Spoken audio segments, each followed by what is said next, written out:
Good morning, everyone. I'm Fenwick Huss, Dean of the Zicklin School of Business, and it's my pleasure to welcome you to this webinar today. Through this series since last spring, we have been exploring the effects of the pandemic on business, government, the city of New York, and today we have a conversation about the effects on the arts. Joining me today from the Dean's office is Gwen Webb, who will moderate the question and answer period. Gwen is Associate Dean for Executive Programs. In our conversation today, we're delighted to have Deborah Borda, who is the President and CEO of the New York Philharmonic. Welcome, Deborah, delighted to have you here. And joining her is Peter May, who is co-chairman of the Philharmonic. Peter, delighted to have you with us. And also in the conversation is our own Larry Zicklin. Larry is the former chairman of Neuberger Berman. He's an alum of the school and is, of course, the school's benefactor. I'm also proud to say that Larry is a professor. He teaches in our undergraduate honors program. Welcome to all three of you. Larry? Thank you very much, Fenwick. And again, welcome, Deborah and Peter. Before we get to the pandemic, I just want to raise the commercial issues just for a minute so people get an idea of the size and value of the Philharmonic. How many people in the course of an ordinary season visit Geffen Hall to listen to the Philharmonic? Well, we have, let's see, I haven't done the exact math. We know that we reach over 1 million people a year with our broadcasts and our touring, but we basically have about 6,000 people a week who come to David Geffen Hall. Of course, the orchestra is very active in touring. We're very active now in streaming, which is a real difference. And we have our own website. So it's a large group of people that are reached. And you and Peter are president, CEO, and chairman, respectively. Tell me what the duties of the president are. And then, Peter, I'd like you to tell me the duties of the chairman, co-chairman in your case. Well, the president is basically the CEO, so that the entire staff reports to me. We have, a structure, even though it is a not-for-profit, it operates very much like a business. We have a marketing department, a finance department, a development department, an artistic department, an operations department, et cetera, et cetera. So before the pandemic, we had about 120 administrative employees. We've now laid off 40% of those people. And then we have the orchestra, which has 105 union employees. And so basically managing both the artistic and business operations of the Philharmonic is the job of the CEO and president. And then, of course, interfacing with and working closely with our board, with all of the members of our board, and especially with our chairman. And what we look at a lot of issues such as not only governance, but of course, fundraising.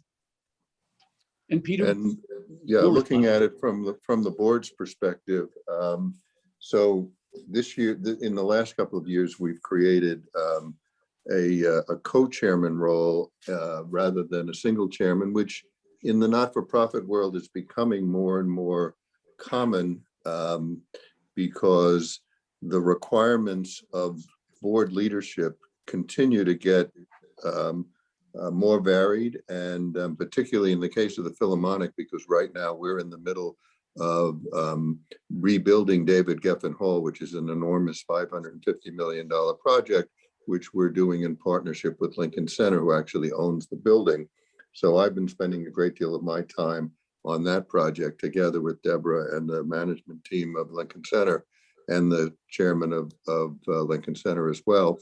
But and Oscar Tang is my co-chair, spends a lot more time on some of the development things. But actually, the responsibility of a chair and the responsibility of a not-for-profit board is in some ways similar to a corporate board in that there's an oversight, and that at the end of the day, the CEO reports or is held accountable by the board, like in any corporate environment. But besides that, the responsibility of a not-for-profit board is really the financial strength of the institution, and particularly in terms of fundraising. So it's really, although the fundraising activities are coordinated by the management of the organization, and Deborah is one of the best fundraisers in the world and very actively involved in that. But it's really the responsibility of all board members to significantly support the institution, because when you look at the finances of certainly the arts not-for-profits, ticket sales represent somewhere in different institutions, somewhere between 50 and 60% of total revenue. And the rest of the funds have to come either from the government, as they do in European countries, but not in the US. They have to come from philanthropy. So that's really one of the major focuses of the board. And how big is your board? Our board is, I think, 55 members right now. And that's one of the differences, interestingly, from a corporate board versus a not-for-profit board. And I don't consider that particularly large because a corporate board typically has 12, 13, 14 members. It's a different kind of organization in terms of governance.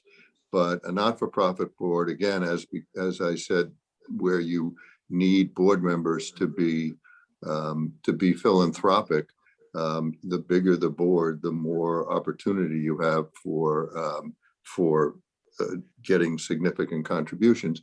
And at the same time, you want the board to have diversity, and you want the board to have representation of the arts. So we have several members of our board who are artists, who are performers in the musical field, who bring a different perspective to what we're doing.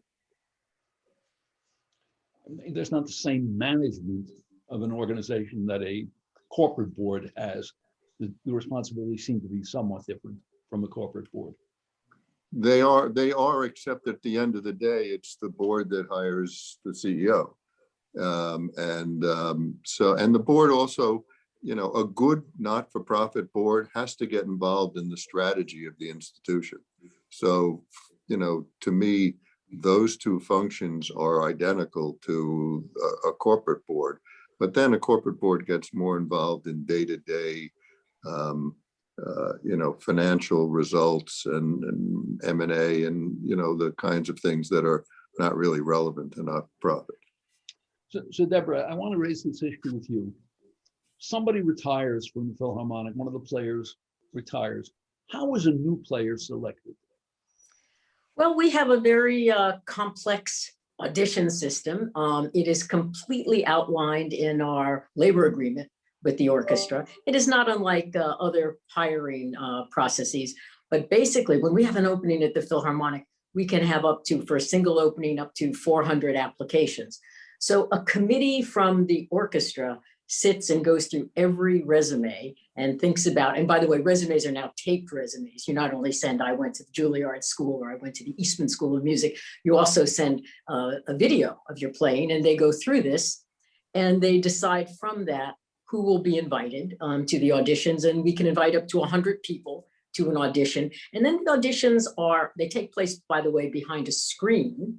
And then the auditions, there are preliminaries, there are semi-semifinals, there are semifinals, and then there are finals. And the ultimate decision is made by a vote of a committee that is elected by the orchestra. It tends to be a specialist committee. So if it's a trumpet player, you'll have brass players. And it's a committee of 8 people who sit with the music director and who make that decision.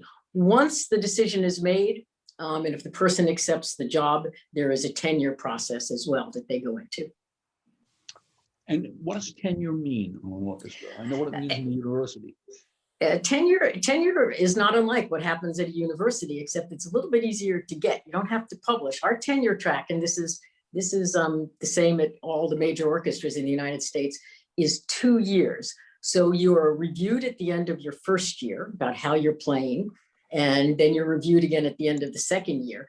You can be let go at the end of the first year or at the end of the second year. But once you get tenure, you are basically, unless there is some major transgression of playing, you are basically there. It's very, very difficult to terminate employment with our musicians. What happens when a musician starts to fall off, either because of age or quality of performance or whatever?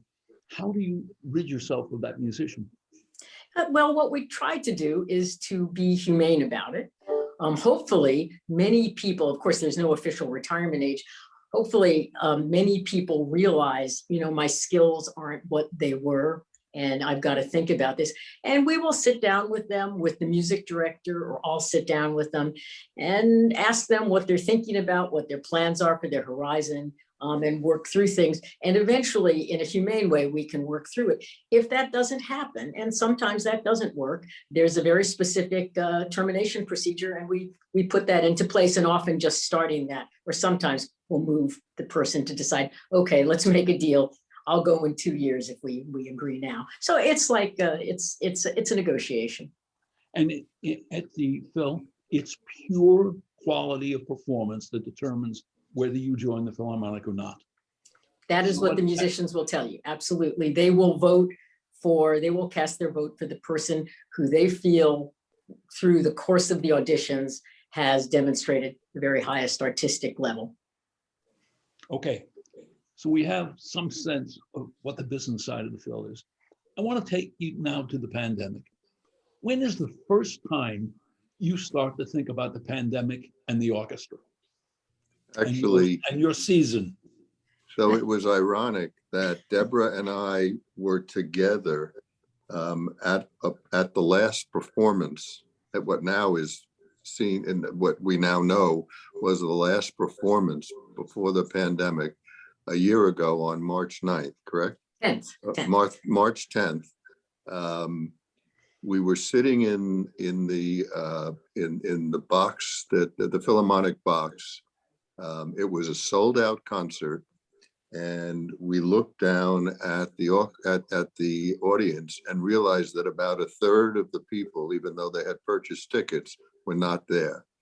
And it had been in the news about what was going on with COVID, and Deborah and I looked at each other and we said, this is the end. It looks like it's going to be the end. And then it started to evolve from canceling a couple of weeks into ultimately canceling the season. And before you do any canceling, who do you and Deborah consult with? Do you consult with the board? Do you talk to your friends at the Metropolitan Opera or at... Well, the sort of culmination of this, as Peter said, was on, I'll never forget it, Tuesday. It was a Tuesday night, March the 10th. And almost a year ago, it's a year ago tomorrow. But we, of course, had been reading up on what was happening. And I had spent a lot of time actually starting to research, going online and trying to find out about this new disease, then it was called coronavirus more than COVID. So I started talking to my colleagues. We have a pretty close association between person Clive Gillinson, who runs the Carnegie Hall, Peter Gelb, who runs the Metropolitan Opera, Henry Timms, who runs Lincoln Center, and the woman Kathy Brown, who runs New York City Ballet. And so we all speak to each other. And about a week before this, we were having almost daily phone conferences talking about what was coming down. Of course, before we can shut down, what we have to do is we wanted to be able to make sure that we could declare force majeure, or an act of God, because that is actually what we need to do in terms of dealing with our contract. So we made a decision together in that group that we would shut down the major artistic institutions. We would announce our shutdown actually on March the 11th at noon. And so we informed actually the mayor's office, who we'd been in contact with, that we were going to do that. And then we did it at noon. And then actually at 3 o'clock that afternoon, Governor Cuomo declared the shutdown. So this is something, of course, I was speaking to the leadership of the board about. It was very staff driven though. And we actually sent out a notice to our board, and then the next day convened an emergency meeting. How about the unions? What was their role in the shutdown? Well, the union, almost within a week, as we started to realize we were not going to come back to work, we realized almost immediately that we had to negotiate some kind of interim contract. So we actually sat down and went into very intensive labor negotiations a week after the shutdown. and came to an agreement that was actually, in the end, really has profoundly served the Philharmonic. And what we agreed on were two key things. And rather than get into the weeds, I'll give you one of the wonderful things that happened, which was that the way union contracts are set up, you have to pay quite a bit of extra, make extra payments whenever you do any kind of media, radio, TV, streaming. And we said to the musicians, listen, we are going to be totally out of contact with our audience. We have to work together to keep that connection. What we need you to do, and I'll tell you what we gave in exchange, is we need you to give us free access to all video, all streaming, all TV shows, because we have a remarkable archive. Then in response to that, or as part of that, we agreed that we would continue to pay the orchestra, but at a hibernation rate that had a decreasing amount. So it was actually a partnership and a negotiation. Everybody was very worried. The orchestra was very scared, but we were able to come through it together. And I have to say, within 2 weeks after the shutdown, we launched our new website, New York Phil Plays On. And, you know, the New York Philharmonic played through the Civil War, through the 1918 pandemic, through World War II. And we knew we would eventually find a way back on stage, but we had to find a way to feel connected. But also the board was tremendously supportive in finding a way to support our musicians who were completely disconnected at that point. So we never laid our musicians off. We paid that at a much reduced rate. Eventually, we have negotiated a new 4-year labor agreement that gives everybody the kind of flexibility that we need, because we are losing millions and millions of dollars, but puts us on a road to recovery. So it was as dark as those times were, I have to say, Larry, yeah, it was actually a kind of transformative experience, I think, in the way that the organization came together, union, board, staff, to negotiate. It's my job to negotiate the contract, to negotiate this contract and set a real groundwork for a different kind of future. And Peter, you were involved in some of this. You watched it from the outside more, but you know, you were certainly right in there too. You might want to comment. Yeah, there's no question. So, you know, the first thing you have to recognize is that when we shut down, there's no music, there's no audience, there's, you know, there are no performances. So what Deborah was able to accomplish with the union to allow us to be able to use the archives and the materials that we had so that we could keep in touch with our community was really important. We looked at, you know, first of all, the financial outlook for the New York Philharmonic had not been particularly good for a number of years.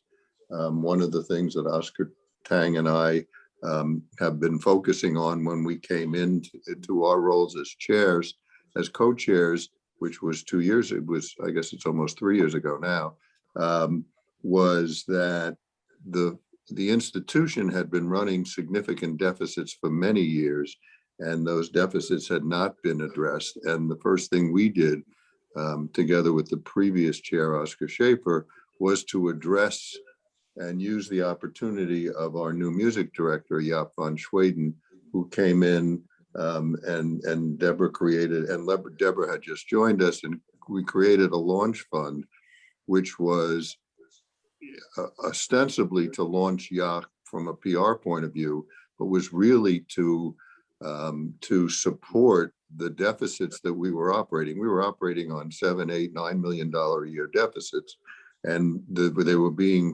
filled by taking from our endowment.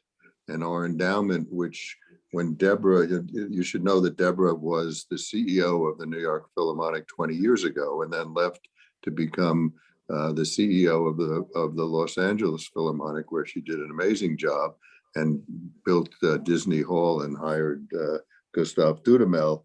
When we were able to bring her back, she recognized that the endowment that the Philharmonic had when she left was the same number that it was when she came back, and it should have done more. It should have been almost triple that had we not been invading it. So So the financials of the Philharmonic were not in good shape when the COVID hit. And so our responsibility as a board was to make sure that we could get through this period and also maintain the relationship with the orchestra. Deborah failed to mention that the Metropolitan Opera basically furloughed their entire staff and musicians, so that they were receiving no pay. And we got together as a board and said, look, this is going to be a difficult time, but we're going to have to raise enough money and get enough support to be able to pay our musicians and keep them solvent during this period. We also had a very interesting set of circumstances. I mentioned earlier that we're working on a redo of David Geffen Hall. Well, the plan originally was that David Geffen Hall, the construction is quite significant because we're virtually building an entirely new hall within the existing building. And I will say that the new hall is going to be spectacular. But before you go on, Peter, will the new hall have the same acoustics as Disney Hall? As Disney Hall? Disney Hall has the greatest acoustics I've ever heard. Well, Carnegie Hall has great acoustics, and David Geffen, one of the problems with David Geffen Hall's reputation is that it has lousy acoustics. They're not quite as bad as most people say they are, but the driving force of the new hall has been listening to everything that our acoustician demands in all of the design. Well, let me tell you how, and Peter, let me just tell you, Larry, to give you a very, a real understanding of how it's going to change and why it will be as good or better than Walt Disney Concert Halls. Right now, the hall has had 2,800 seats in it, close to 2,800 seats. When the new hall opens, it will have 2,200 seats, which is a sort of acoustical magic sweet spot. Now, an interesting piece of New York history that it happened so long ago now, people don't remember, is that when the original hall was designed, and in those days it was called Philharmonic Hall, as part of the Lincoln Center development in the mid-60s, the hall was designed to have 2,200 seats. But the board of directors of the Philharmonic, there was a very nasty editorial in the New York Times, and they said, this is ridiculous. The new Philharmonic Hall should have as many seats as Carnegie Hall, where they used to play. And the board went into a panic and ordered the construction of 2,800 seats. So the cubic volume that was required, the acoustical cubic volume, was never there. So it was the original sin, if you will, of the hall. And this is finally being remedied. We're taking out a large portion of the third tier. We're completely enlarging the reverberation of the space. And the hall will be almost all wood.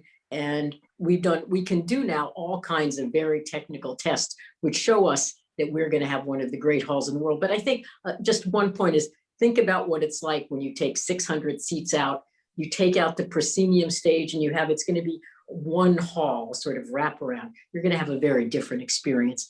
And we always say, if, as Peter said, we don't have great acoustics and enough restrooms, and if we have that, we've succeeded. And what will the elimination of those 600 seats do to your finances? So we expect that,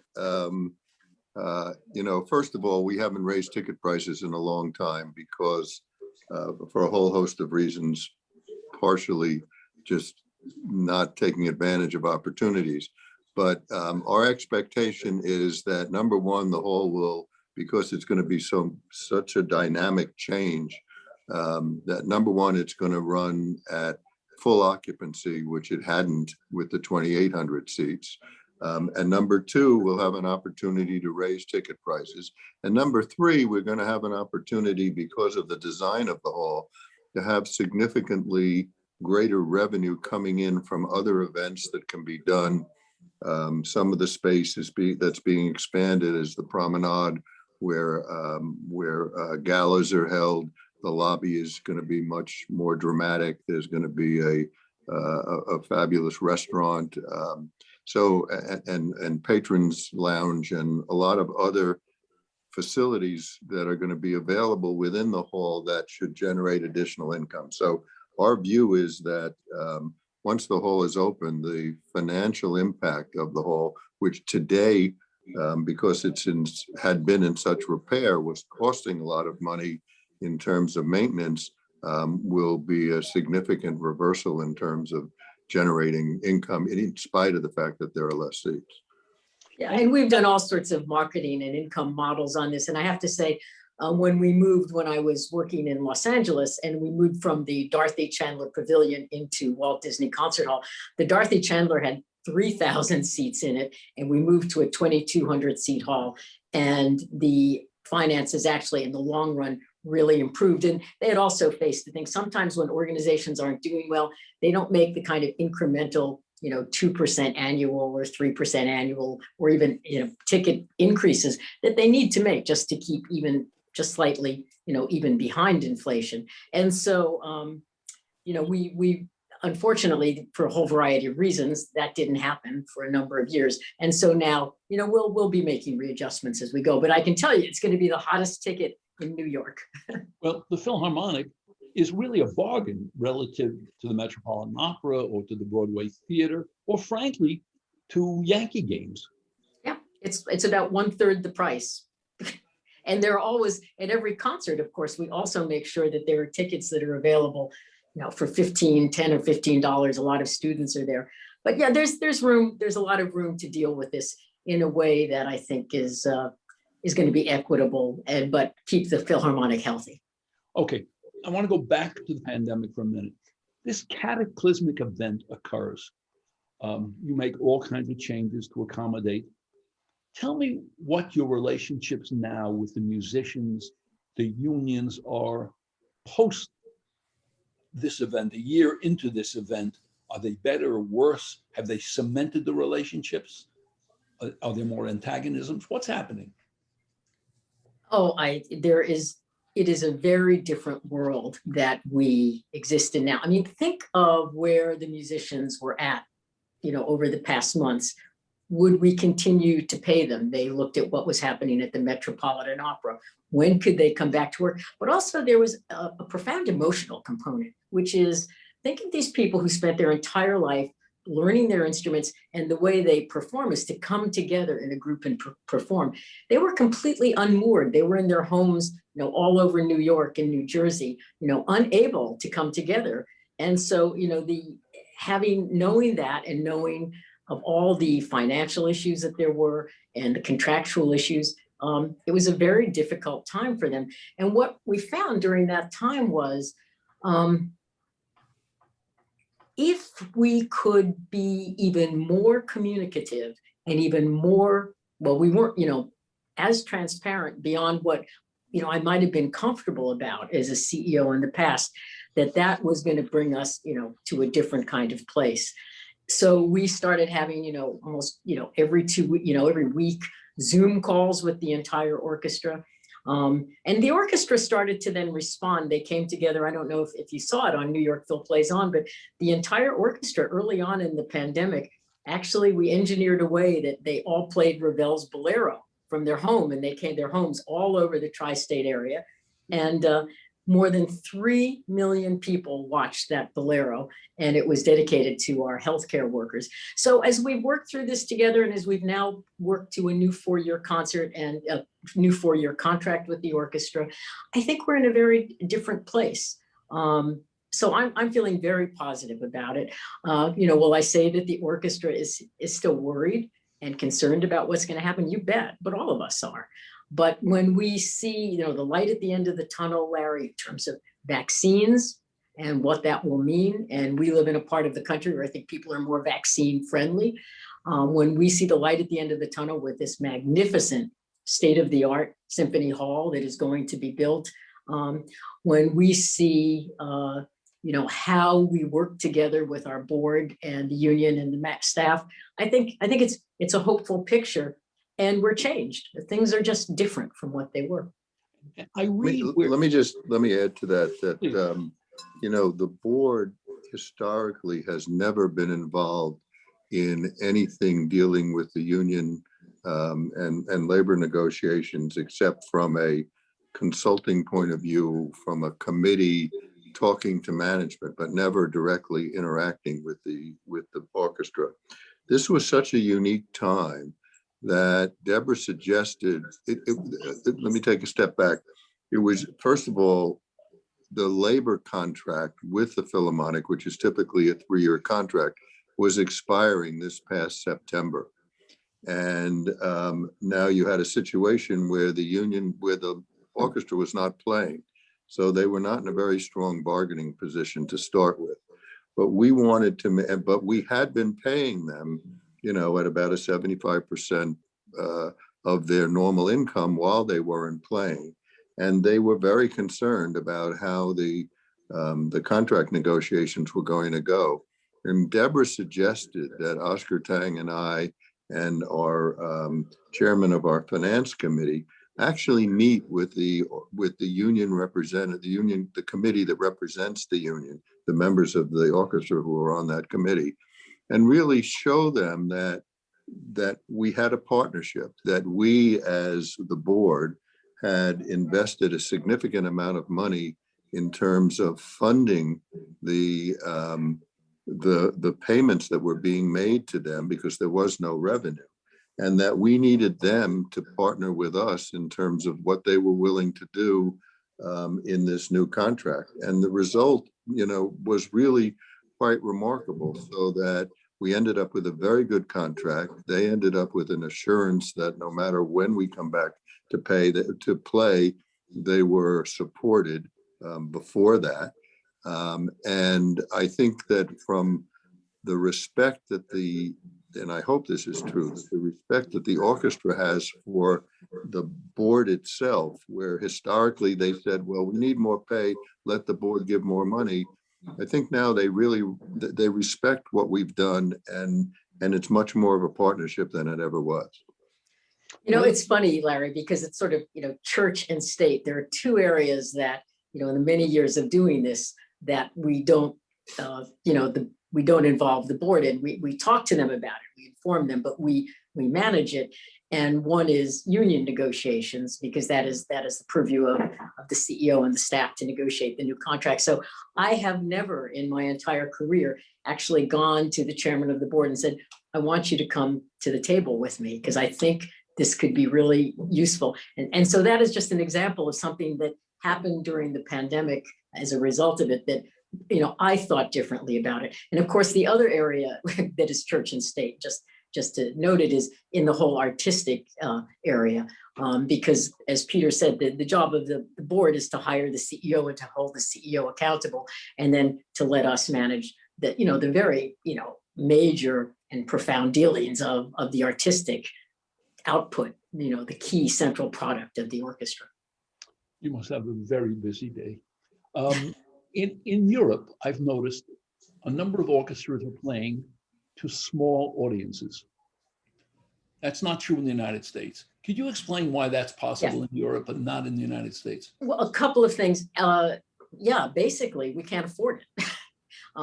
If in Europe they have, if you look at the Berlin Philharmonic or the Vienna Philharmonic, they're getting 80 or 90% of their financial support from the government. We get about 2% of our financial support from the government. It's the federal government gives us about $150,000 a year, and that's it. Although we did get PPP money. So they can afford to open their halls and play for very few people. If we opened up the hall and played to 100 people, we will just generate even, greater losses than we're already generating. That was one part of it. The other part is, remember, New York is pandemic central. There are very strict rules about who is allowed in, how many people are allowed. We couldn't even bring the orchestra together, much less bring it together, with people. And we hope to do that in the fall. Now, of course, it's New York is a bit of an anomaly. California is the same way, but in Texas, they've been giving concerts, the whole time, and they just put them on, and whatever happens, happens. It's also, I think that if you look at our audience, I personally think that the last place people are willing to, until they're fully vaccinated, are willing to gathered together is in a theater or in a concert hall or even in a stadium. Again, it's different from one area to another, but I think in general, you know, our population is generally a little bit older. And they're more cautious. But we're very hopeful about the outlook now, since, you know, a very large part of our population has been vaccinated. Yeah, but just for the record, we are still in New York in terms of concert halls prohibited from bringing anybody in. I see Right. that they're starting to loosen up. We've seen some of the things for comedy clubs or for massive stadiums. At this moment, we are not allowed. We are planning to reopen in September, and we are keeping our fingers crossed that we're going to be allowed to. Well, I want to But talk. we have done, I just want to talk to that for a minute. So you're planning for the moment to reopen subject to events. What are some of the concerns you have? You have concerns about getting people in and out, restrooms, snack bars, the musicians playing so close together. Can you talk about that? What your concerns? Sure. First of all, there are we make so many decisions through a lens of safety. So there are all sorts of very specific rules. And for example, when we have brought the musicians together to do streaming concerts, you know, we have very specific rules. People must be 12 feet apart. There are plexiglass partitions that are between the wind players. People wear masks, including the conductor. So when we start in the fall, we're not going to have, you know, Stravinsky's Rite of Spring or Mahler 2 on the stage. We're going to start with smaller sort of Beethoven-sized ensembles. So you're going to see people wearing masks on the stage. You're going to see people spaced out, but the musicians are getting used to playing like that. And so what we are working on now with Lincoln Center is we will probably think about, for the first month or so, intermissionless concerts, so that people come in and they don't hang around as much. Of course, we will require masks. We may do temperature checks. At that point, there may be vaccine passports. We don't know. But it's one of the issues of the pandemic is the fluidity, that there's no playbook. Everything changes all the time. So we're planning for, you know, all kinds of different contingencies. But we are planning, and we are very hopeful to come back in late September. should also talk about the fact that in the interim, we've been doing some pretty creative things, and Deborah and her staff have really done some very exciting things. We had a program called the New York Phil Bandwagon, which last summer gave 81 concerts, and they took a pickup truck and filled it with amplification equipment. And then members of the Philharmonic, together with this wonderful young opera singer from the Met, Anthony Scott Costanza, went around the city to many, many different locations and just started to perform. And it was just just showing up in the middle of on a street corner in the Bronx or in a street corner in Brooklyn, and just starting to sing and starting to perform with their instruments. It got a lot of publicity, but it also gave the orchestra an opportunity to really communicate with the public.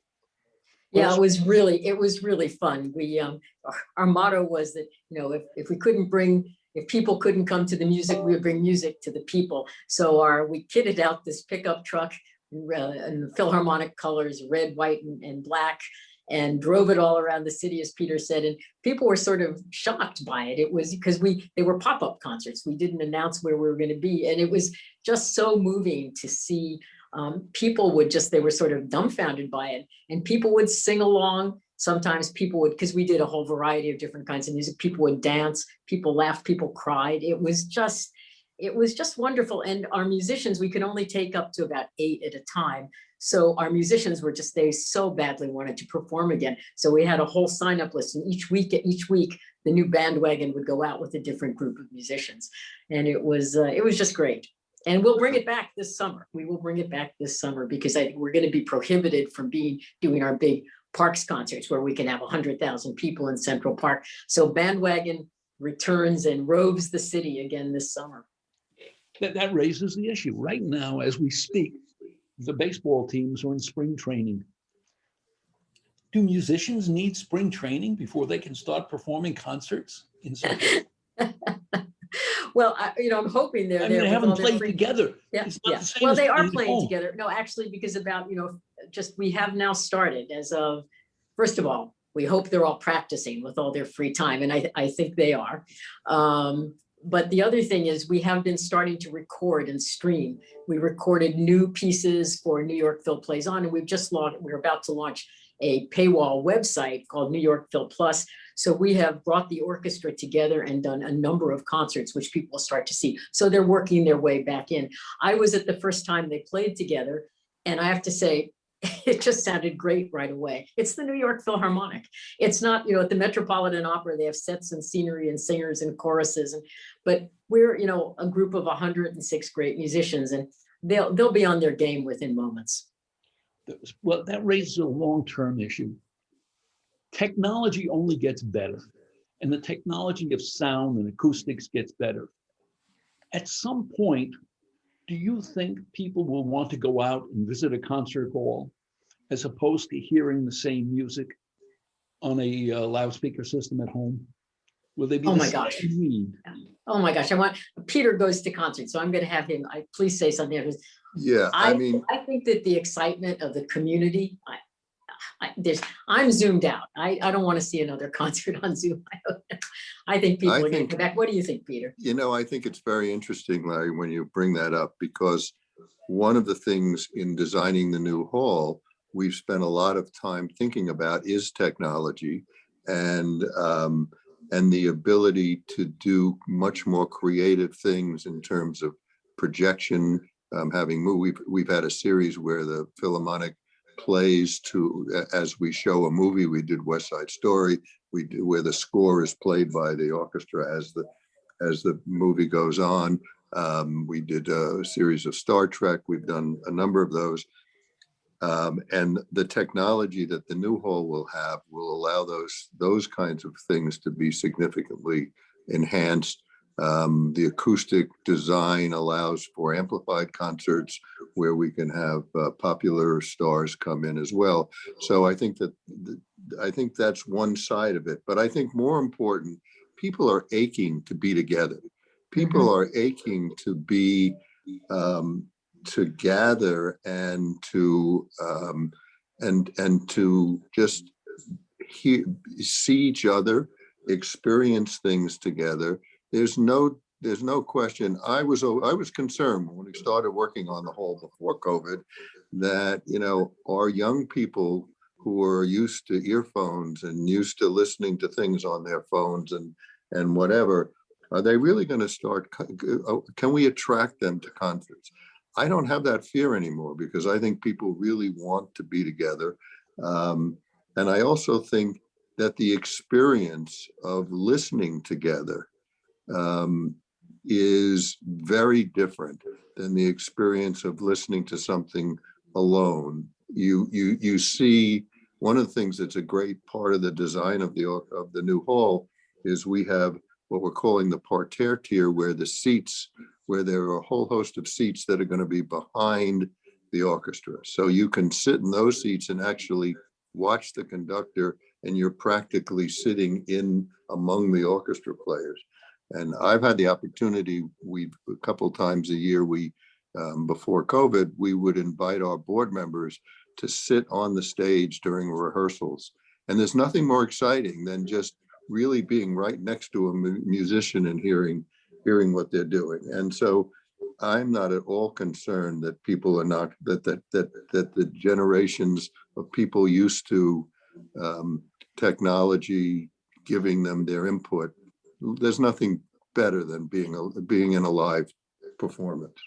Yeah, I agree totally, Peter. I mean, there is, no matter how great the electronically enhanced or sent sound is to your greatest home studio, there is nothing that can compare to the communal experience of listening to the music with a whole different patina and sound, because it is different in person, and experiencing that, with other people around you, because you can, in the audience, when you have a great night, it's palpable what happens. It's something people share. When people jump and give a standing ovation at the end of the concert, that's not planned. That happens spontaneously. And these kinds of human spontaneous interactions, as Peter said, we are so hungry for it. I see, and once we get past the first few months, I just see an explosion of attendance. Let me ask one last question before I turn to Gwen. Who determines the programming and how far in advance is it determined? So there's a little committee that does the programming.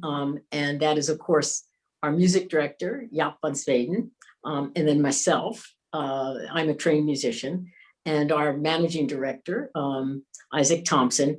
And so we meet for, hours and hours each year, figuring out, new artistic projects like Project 19, which was that was something else we did that we're proud of, like Bandwagon. Can you mention what Project 19 is, Deborah? I don't think. Yeah, I'm gonna explain what it is. Please. So last year was, of course, the 100th anniversary of the ratification to the Constitution of the amendment that allowed women, or at least white women, to vote. And there's a great underrepresentation of female composers. And so in honor of the 19th Amendment, we undertook the largest single commissioning project that has ever in history been undertaken. And we commissioned 19 women to write world premieres for the New York Philharmonic. And we started to present those. We're partway through it when we had pandemic interrupt us. But at any rate, so we sit and we plan these, and it's one of the greatest joys of my job. We then go to the orchestra and we talk to them about what we're thinking about. They give us their feedback. We work closely with our marketing department because we don't want to be too far out, but we want to be far enough out. We need to be able to sell the tickets. So it's a long and complicated process. We used to plan 2.5 to 3 years in advance. All bets are off now. We're planning. I have never planned a season later than the season that we're planning. But in fact, Jaap is flying back from Amsterdam tomorrow, and he's conducting a whole series of streaming concerts for us. And in between every one of those concerts, we're meeting to finish our programs for next year and to plan for the future programs as well. And is any money out of this 1.9 trillion that's about to be passed going to be designated for the arts? We think so, but we're not sure yet. We also think it's going to allow part of the money we got from the PPP program was structured as a loan, and we think as a result of the new legislation, we won't have to pay that back, which is helpful to us. Yeah, because remember, we lost half of our revenue. Amazing. And Gwen, continue to lose it. Gwen, do you have some questions from our audience? There are quite a few questions from the audience here, and unfortunately, we won't get to all of them. Actually, quite a few of them you have covered in your conversation. But here is one, and it comes from the director of Baruch's MA in Arts Administration program, and he would like to ask you your thoughts, given the current situation, on opportunities and challenges facing the next generation of arts leaders. You asking that of me or of Deborah? Of Deborah and then Peter. Right. Well, the opportunity is always for reimagination.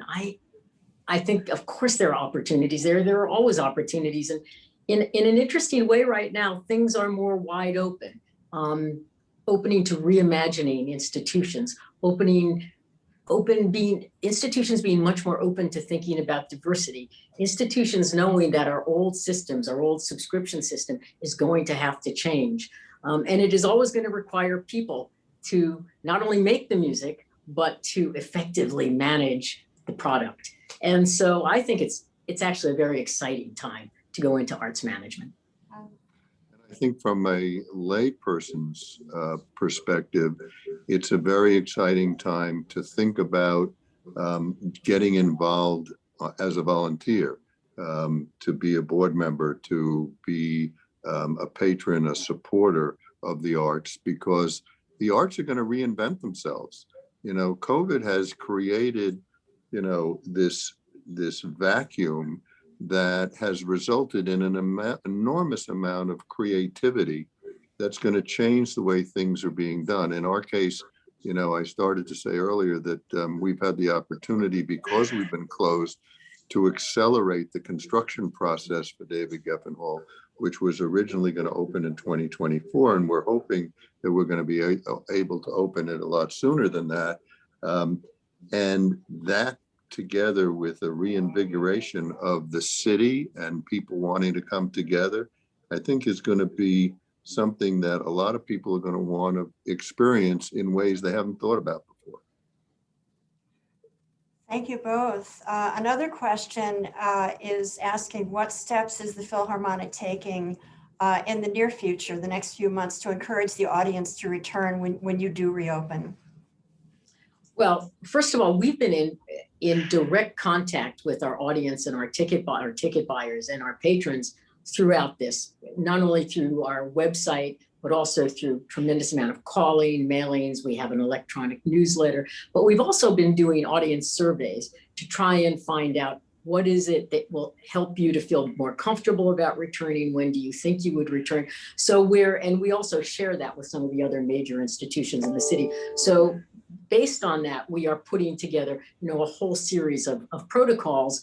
And normally we would have announced our season by this time in the year, our 21-22 season. We have not yet announced it, but we'll be announcing it in May. A lot of it based on data and research in terms of what people want, because we've got to find a way, first of all, I think, to be much more flexible in how people buy their tickets, potentially to think about maybe you'll buy a subscription or a number of tickets, but if you're uncomfortable coming at the beginning, maybe that you can get for free, you can get the concert streamed on our streaming series. So there's all sorts of things we're thinking about right now. We've also got to reassure people about the health and safety of coming into the hall. That's very exciting. Lots to look forward to. Here's a question of a slightly different focus. Going back to almost a year ago when you had to cancel performances, what were the thoughts and feelings of the members of the orchestra who were told and realized that they couldn't play in live performances? And how are they surviving financially in the interim? Well, emotionally, it was a difficult time for all of us. I think the trauma of what was happening, the fear, the uncertainty of COVID affected every orchestra member, every board member, everybody who's watching this show. I mean, it was a societal bending experience. But for the musicians, I think they were particularly worried because they didn't know. They saw other colleagues being completely laid off and getting absolutely no salary. We quickly came back to reassure them and paying them at 75% of their salary and keeping their health care and their pension. So they have been particularly unmoored, I think, by this. I know, Peter, you might want to comment on that. Yeah, well, I think the other thing is a number of our musicians they teach. So they had the opportunity, in some cases, those classes were not able to be continued, but through Zoom and through other technologies, a number of them were able to supplement their income through their teaching activities. But I think, it's also, we've done a number of things to kind of continue to communicate with them. And we've been having fireside chats where we ask one of our members of the orchestra to kind of talk about what's going on with them in their lives.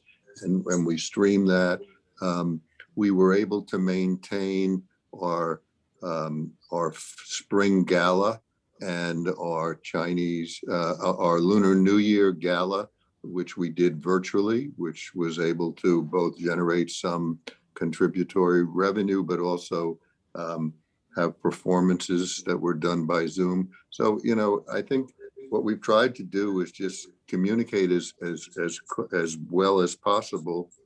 I think it's not much different than the kind of experience that we've all felt in our various aspects of our lives, and being able to communicate with our families, with our friends, with our, all the different constituencies, our businesses. It's been, I think it'll be very interesting to see how history writes the year 2020 and how the psychological impacts of that everywhere. But I think, I think that I'm proud of what our people have been able to do to stay in communication. You know, I think again, though, a critical component was that we have told them we will stand by you financially, not only this year, yes, at a reduced rate, but at about 75%, which is, you know, with pension and with healthcare. And we will stand by you not only now, but we now have a new 4-year contract. So I think, you know, in the end, we can talk about, you know, the emotional dislocation, but if you're worried about how you're going to pay your mortgage and feed your family, I think, you know, giving people that essential guarantee was very, very important. If I can interrupt for a second, Deborah, did the Boston or the Chicago or the Los Angeles Philharmonic do similar things? Yeah, they did actually. New York and Boston were the first two to negotiate long-term contracts. Right now, other orchestras are starting to do that. But the New York Philharmonic did lead the way in, and I'm so proud of our musicians. And as Peter said, by the way, they've been so active with us in terms of doing these fundraising events, doing silly things like teaching people how to make Wiener Schnitzel on air. I mean, things of that nature. But it's been, you know, that's the kind of thing that's been going on. This is really an exciting conversation. It's very engrossing, and we're actually very close to the end of the hour. There's time for just one last question, and I'd like to address that to Larry. You are a great fan of the Philharmonic. When do you expect to be going in person for your live music performance again? The answer is as soon as I feel comfortable.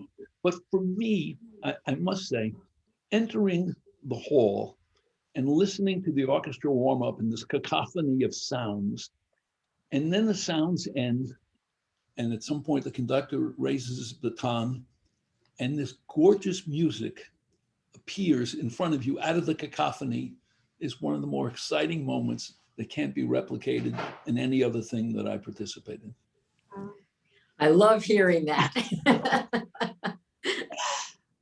We are really out of time. I'm sorry that we can't continue this. There are a lot of other very interesting questions. I want to thank you, Peter May. Thank you, Deborah Borda. Thank you, Larry, for a really engaging conversation.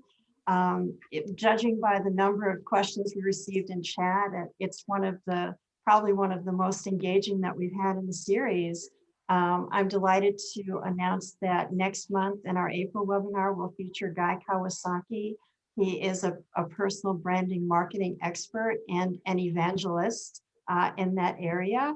We already have just posted information on the website about that webinar. Thank you, Deborah. Thank you, Peter.